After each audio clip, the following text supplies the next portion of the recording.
Zephaniah, chapter 1. No longer giving God a thought or a prayer.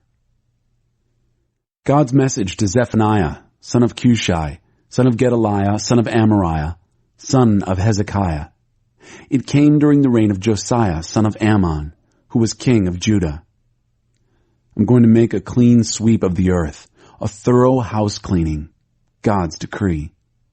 Men and women and animals, including birds and fish, anything and everything that causes sin will go, but especially people. I'll start with Judah and everybody who lives in Jerusalem. I'll sweep the place clean of every trace of the sex and religion Baal shrines and their priests. I'll get rid of the people who sneak up to their rooftops at night to worship the star gods and goddesses. Also, those who continue to worship God but cover their bases by worshiping other king gods as well. Not to mention those who've dumped God altogether, no longer giving him a thought or offering a prayer. Quiet now. Reverent silence before me, God the Master. Time's up. My judgment day is near. The holy day is all set, the invited guests made holy. On the holy day, God's judgment day, I'll punish the leaders and the royal sons. I will punish those who dress up like foreign priests and priestesses, who introduce pagan prayers and practices. And I'll punish all who import pagan superstitions that turn holy places into hellholes. Judgment day, God's decree, cries of panic from the city's fish gate, cries of terror from the city's second quarter, sounds of great crashing from the hills. Wail, you shopkeepers on Market Street. Money-making has had its day. The god money is dead. On Judgment Day, I'll search through every closet and alley in Jerusalem. I'll find and punish those who are sitting it out, fat and lazy, amusing themselves and taking it easy, who think God doesn't do anything, good or bad. He isn't involved, so neither are we. But just wait. They'll lose everything they have, money and house and land. They'll build a house and never move in. They'll plant vineyards and never taste the wine. A day of darkness at noon. The great judgment day of God is almost here. It's countdown time. 7, 6, 5, 4. Bitter and noisy cries on my judgment day. Even strong men screaming for help. Judgment day is payday. My anger paid out. A day of distress and anguish. A day of catastrophic doom. A day of darkness at noon. A day of black storm clouds. A day of blood-curdling war cries as forts are assaulted, as defenses are smashed. I'll make things so bad they won't know what hit them. They'll walk around groping like the blind. They've sinned against God. Their blood will be poured out like old dishwater, their guts shoveled into slop buckets. Don't plan on buying your way out. Your money is worthless for this. This is the day of God's judgment, my wrath. I care about sin with fiery passion, a fire to burn up the corrupted world, a wildfire finish to the corrupting people. Chapter 2. Seek God. So get yourselves together, shape up. You're a nation without a clue about what it wants.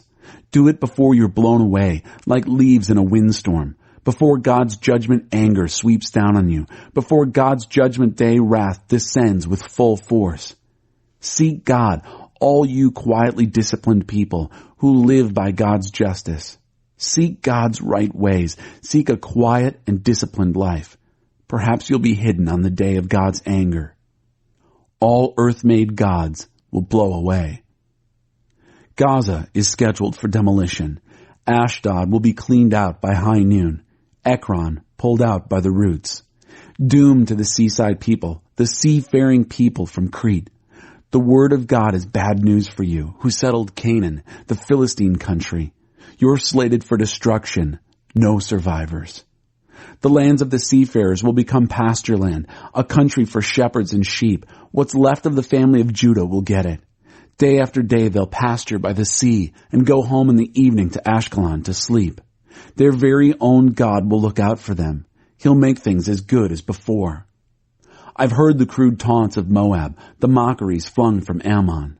The cruel talk they've used to put down my people, their self-important strutting along Israel's borders. Therefore, as sure as I am the living God, says God of the angel armies, Israel's personal God, Moab will become a ruin like Sodom, Ammon a ghost town like Gomorrah. One a field of rocks, the other a sterile salt flat, a moonscape forever. What's left of my people will finish them off, will pick them clean and take over.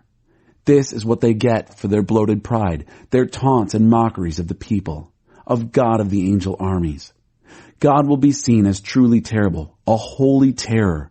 All earth-made gods will shrivel up and blow away, and everyone, wherever they are, far or near, will fall to the ground and worship him. Also, you Ethiopians, you too will die. I'll see to it. Then God will reach into the north and destroy Assyria.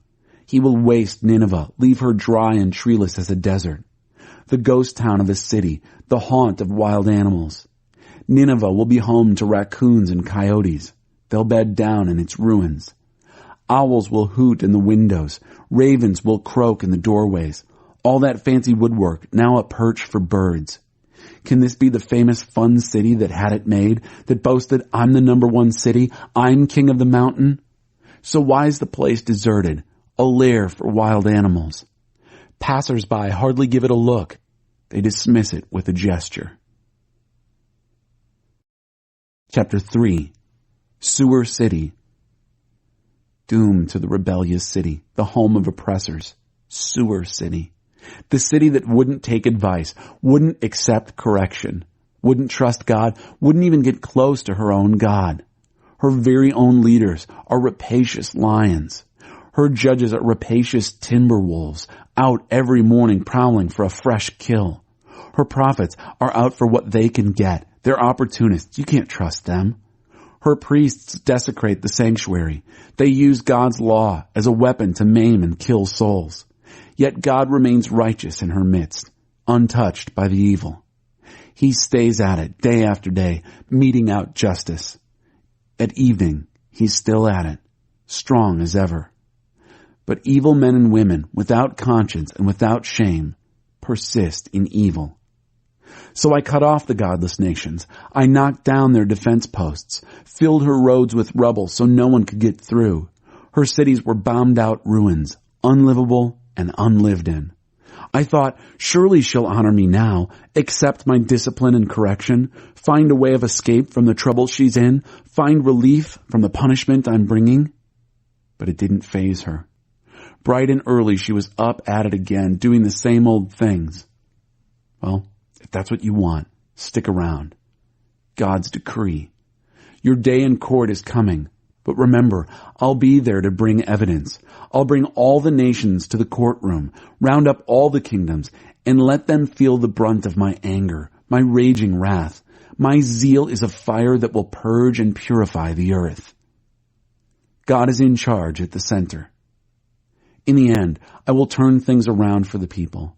I'll give them a language undistorted, unpolluted, words to address God in worship, and united to serve me with their shoulders to the wheel. They'll come from beyond the Ethiopian rivers. They'll come praying. All my scattered, exiled people will come home with offerings of worship. You'll no longer have to be ashamed of all those acts of rebellion. I'll have gotten rid of your arrogant leaders. No more pious strutting on my holy hill. I'll leave a core of people among you who are poor in spirit. What's left of Israel that's really Israel. They'll make their home in God. This core holy people will not do wrong. They won't lie, won't use words to flatter or seduce. Content with who they are and where they are, unanxious. They'll live at peace. So sing, daughter Zion, raise the rafters, Israel. Daughter Jerusalem, be happy, celebrate. God has reversed his judgments against you and sent your enemies off chasing their tails. From now on, God is Israel's king, in charge at the center. There's nothing to fear from evil ever again. God is present among you. Jerusalem will be told, don't be afraid. Dear Zion, don't despair. Your God is present among you, a strong warrior there to save you, happy to have you back. He'll calm you with his love and delight you with his songs. The accumulated sorrows of your exile will dissipate. I, your God, will get rid of them for you. You've carried those burdens long enough. At the same time, I'll get rid of all those who've made your life miserable. I'll heal the maimed. I'll bring home the homeless. In the very countries where they were hated, they will be venerated. On Judgment Day, I'll bring you back home, a great family gathering. You'll be famous and honored all over the world. You'll see it with your own eyes. All those painful partings turned into reunions. God's promise.